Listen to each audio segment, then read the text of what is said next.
The park that we have evaluated is Concepcion Park, located on 600 Theo Parkway, San Antonio, Texas 78210. It's a 21-acre park that has a playground, pool, a covered basketball court, fitness equipment, as well as a softball and baseball field. This park is near Mission Concepcion, south of downtown San Antonio, near an extension of the Riverwalk. Plus, Sacrament Academy and the St. PJ's Children's Home is also nearby. This playground has 3 main components to it. One playground intended for older children that has 3 slides and various options for climbing. It has a translation of the alphabet into ASL as well as a wall to play tic-tac-toe. The second part of the playground is intended for smaller children, as the slides and stairs are not as high as the previous playground area. It has 2 slides and a map of the United States. The third area is the swing area that has 2 swings intended for older children and 2 swings for smaller ones. There are about 4 or 5 tables nearby these areas. Concepcion Park has lots of potential as well as room for improvement. This playground was spacious enough to fit many children at a time in a safe way. There are also a variety of different equipment the children can use with their imagination to create games with others. There is a slide and many things to climb on. This allows for a wide array of various experiences from all the children. We came to a conclusion that the playground is pretty safe, but could be safer for the children. We measured the surrounding area of the jungle gym, and there was enough space for accidents.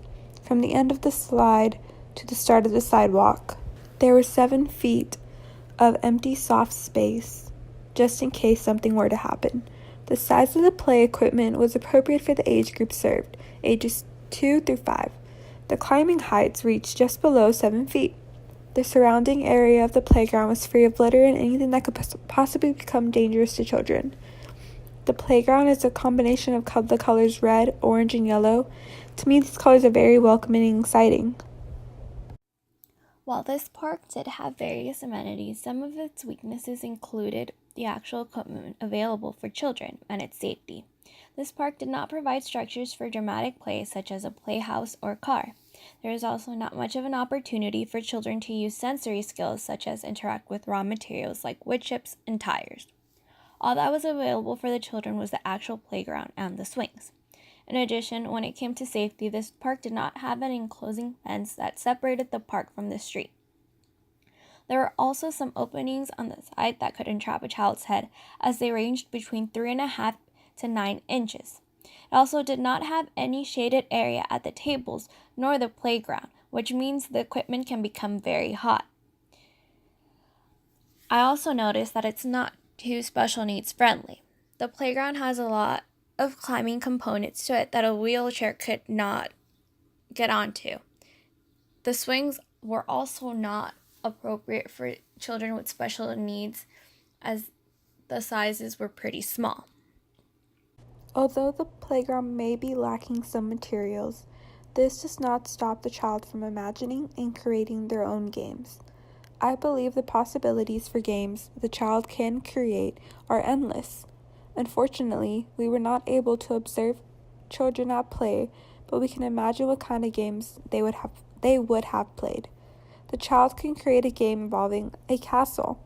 In this game, the child can pretend that the jungle gym is their own castle and they need to take over and or protect the other castle, which would be the other jungle gym in the playground. Another game a child can play is house. The jungle gym can be their pretend house. The possibilities are endless for the kinds of use the children will get out of this playground. These are just some of the games I would have played as a child. Some recommendations for this park to improve children's play and learning is to add a cover on the playground. This will create shade and prevent equipment from becoming too hot. While there are tables, there are not that many. Therefore, tables could also be added closer to the playground, as well as having umbrellas on them to create shade. This can ensure that parents can keep an eye on their kids, as well as kids have a fresh air to rest in between play. There should also be more equipment that deals with the senses, such as sand and raw materials like wood chips and tires. More hands-on opportunities to interact with nature, as far as having a garden and materials to create it, could improve the children's play, as well as having more of a role for their parents or guardians to interact with them. This park should be more inclusive for children with special needs, ideally through incorporating ramps to get on the structures or adding to the playground centers that are appropriate for children with disabilities. Since it is so hot in the summer, an extension of a playground that has water would be ideal as well. Overall, we do think that Concepcion Park is adequate enough to let a child's imagination flourish and enough for play, but by following some of the recommendations, this will just enhance their play and learning.